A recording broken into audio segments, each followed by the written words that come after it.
Welcome to Beyond the Coverage. I'm Chris Horner. Today's episode brought to you by Ketone 8, where the pros love to drink a bottle of KE4 to help in quick recovery. You can be sure stage winner Remco Evenepoel be using KE4 all month long. If you want to save 15% on your next order of Ketone 8, make sure you use the code BUTTERFLY.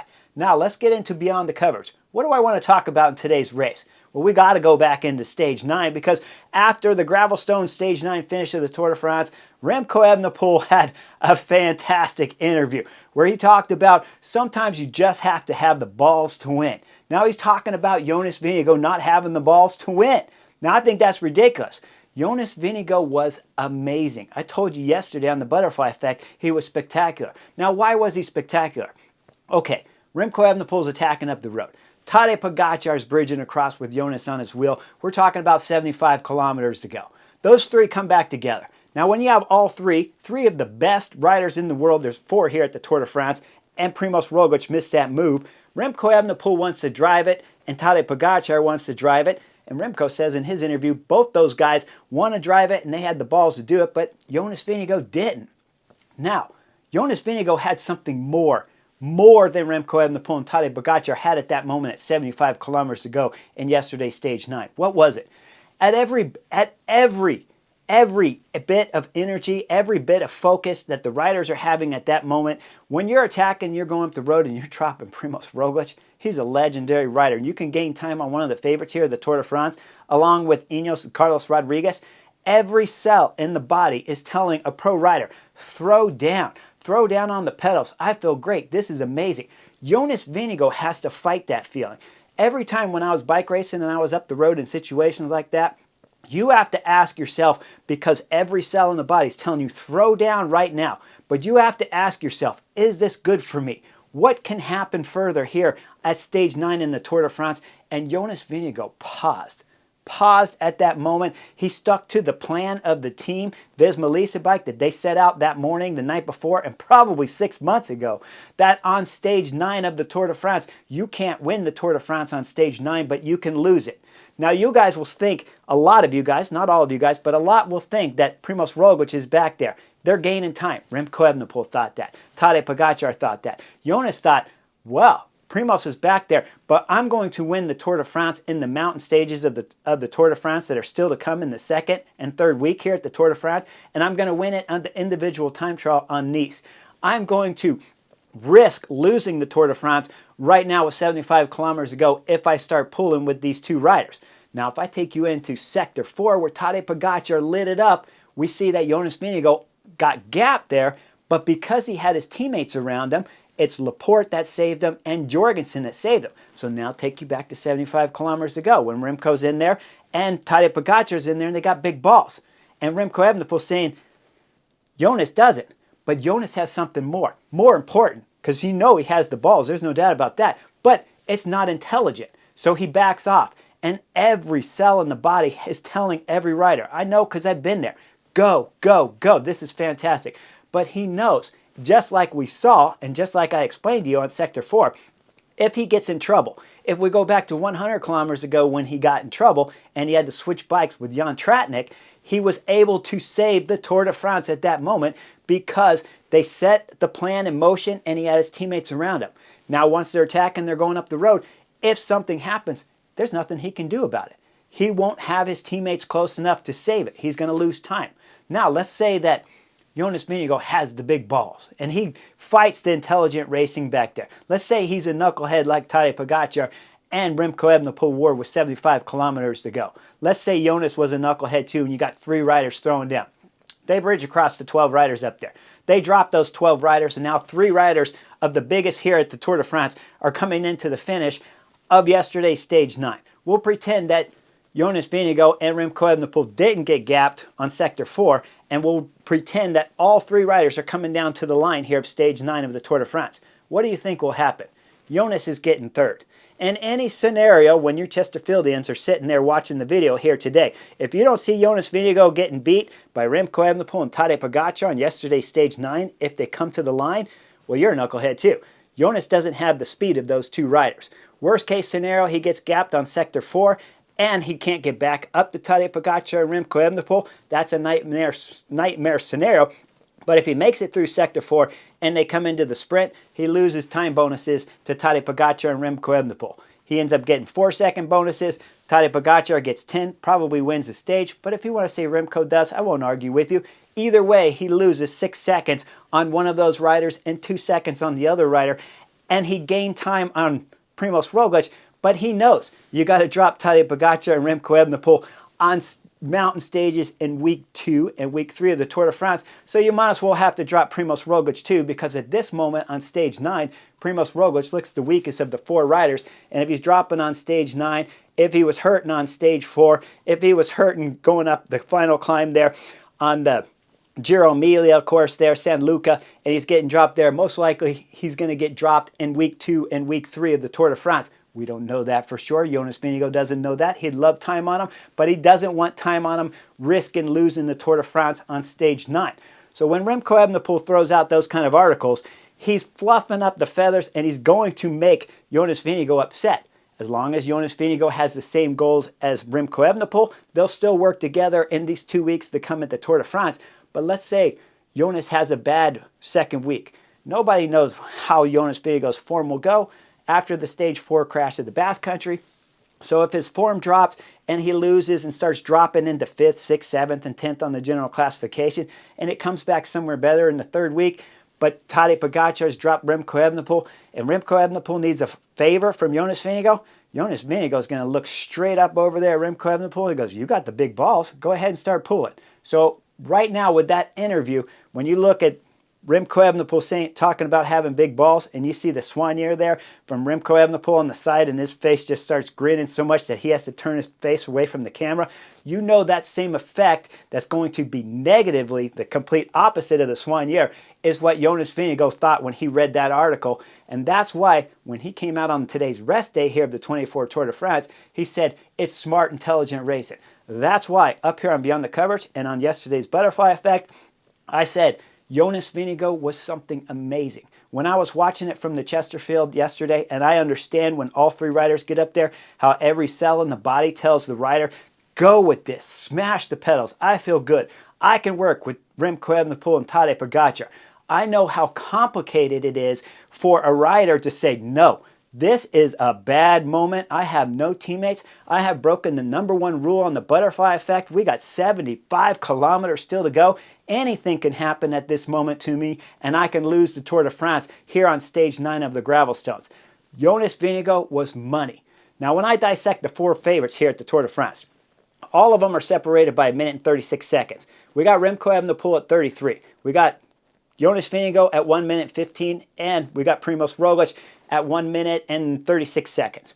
That's really close battle. All 4 riders are in good shape going into the 2nd and the 3rd week of the Tour de France, and all 4 riders can win the Tour de France. Remco Evenepoel, as much of a knucklehead as he was in yesterday's stage 9, he can still win the Tour de France.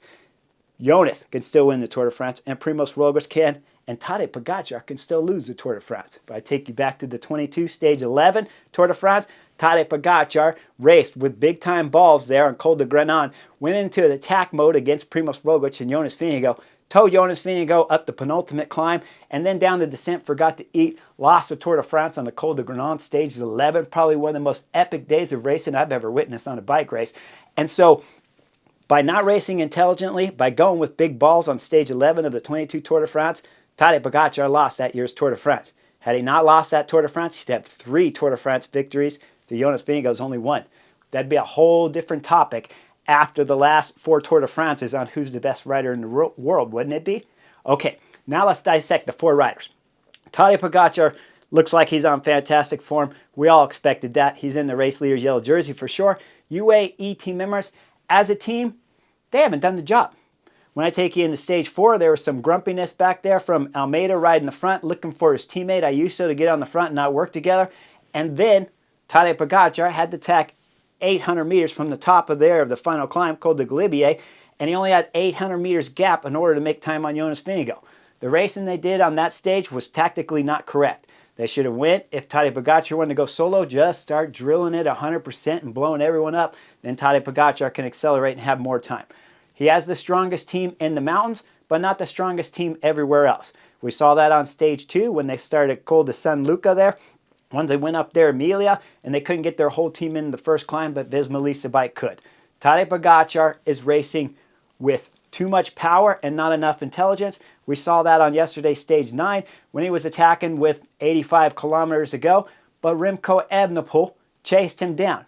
Remco Evenepoel, if you'd used your head and Tadej Pogacar was going solo with 85 kilometers to go, you'd have let the Slovenian go up the road, then his legs tire out, then you attack him on sector 4. You go with Jonas Vingegaard. Had you gone with Jonas Vingegaard, I guarantee you the Dane would have went pull for pull with you all the way to the line if he could have gained time on Tadej Pogacar and Primoz Roglic. But you were knucklehead Remco Evenepoel, and you pulled back Tadej Pogacar with 85 kilometers to go when you could have just left him dangling out there and would have had 4 teams to chase him back there, because there's no way Tadej Pogacar is going to solo with 85 kilometers to go on a stage of the Tour de France like we saw at Strade Bianche earlier in the year. This is a completely different field, but Remco Evenepoel doesn't know how to race with his brain, so he's a knucklehead and he pulled it back. Now, we start looking over at Viz Molisa bike. What does Jonas Vingegaard have? He has a very good team on everywhere except for in the high mountains. There, he's going to have some issues. Jorgensen, the American rider, Matteo Jorgensen, has been very good and racing above his belt to be there with Jonas Vingegaard, but Jonas Vingegaard is not going to have the kind of help that we've seen in later editions of the Tour de France, where he had spectacular teammates, because Sepp Kuss is not here. Sepp Kuss was replaced by Bart Liman, and Liman's done a good job of going above his belt, racing on everything until we get in the high mountains, but there's no Sepp Kuss. So Viz Molisa bike are underpowered in the high mountains, but they were fantastic on yesterday's stage 9, and they have stuck to the plan. I did not like the way they raced on stage 1 for Wout van Aert. I thought they used Matteo Jorgensen too much there, and I wasn't happy with that kind of tactic. But everywhere else, Viz Molisa bike have raced good. Jonas Vingegaard, to all of our surprise, well, not so much to me. I thought he would be good. I told you he'd be good. I didn't think he'd be quite this good. I thought he'd be about where we're seeing Primoz Roglic at on that kind of level, but he's even better, and hopefully his form continues to grow. If it does, Tadej Pogacar better clean up his tactics of racing, otherwise he's going to lose a 3rd Tour de France here to Jonas Vingegaard if he continues to race the same way, and Jonas is to get better, because Jonas knows it wasn't won or lost on yesterday's stage 9. It's won in the mountains of the Tour de France, and if you can't drop Primoz Roglic in the mountains of the Tour de France, well, you're not going to drop Tadej Pogacar and Remco Evenepoel either, so stage 9 means nothing, and it was just water under the bridge. So, we start looking over at Soudal Quick-Steps, Remco Evenepoel. He's on fantastic form. Very, very good form. The kid's legs are at the top. They look fantastic, but he doesn't know how to place himself. And he's not racing tactically smart, and his team, Soudal Quick-Step, is not racing very strong, and they're not getting him into good position before the climbs start, and they're not getting him into good positions on stage 9 when all the gravelstone sections started. Even if you go into his interview again, he kind of dissed his team a little bit of not being able to get him in the proper position, and he said they need to fight better and they need to get the elbows out. It's not about getting the elbows out, Remco Evenepoel. Your team is lacking power. It's that plain and simple. You lost Casper Pedersen when he crashed out way back in the early parts here of this first week of the Tour de France. That was a big-time hit, and you just don't have the talent back there to get you into those crucial moments. That's what I've seen all the way through stage 9, and Remco Evenepoel himself can't read the signs from his team to understand that I got to lose the wheel of my teammates, and I'm going to have to fight at the front just like Tadej Pogacar does solo before all these sections start and before the climbs start. Otherwise, I'm always going to be in bad position. But his team is incredibly weak. If Remco Evenepoel ever was to get himself in the race leader's jersey coming into the second week of the Tour de France, he doesn't have the team to back him up. Viz Molisa bike have the team. UAE team members have the team to help those two leaders. Soudal Quick-Step do not, and their directors don't have the tactical sense to tell Remco Evenepoel, don't attack when Tadej Pogacar is going up the road with 85 kilometers to go. Leave him out there. They don't have the tactical sense to tell Remco Evenepoel, don't attack with 75 kilometers to go when we still have many sectors of gravels to go. Don't worry about Primoz Roglic back there. You have to worry about Tadej Pogacar. You have to worry about Jonas Vingegaard. You do not have to worry about gaining 30 seconds or a minute on Primoz Roglic on stage 9. They don't have the tactical sense to tell Remco Evenepoel in the interview after stage 9, do not tell Jonas Vingegaard that he doesn't have the big balls, because Jonas Vingegaard was something spotless with his tactics on yesterday's stage 9. Now let's go into the second Slovenian, Primoz Roglic from Red Bull Hansgrohe.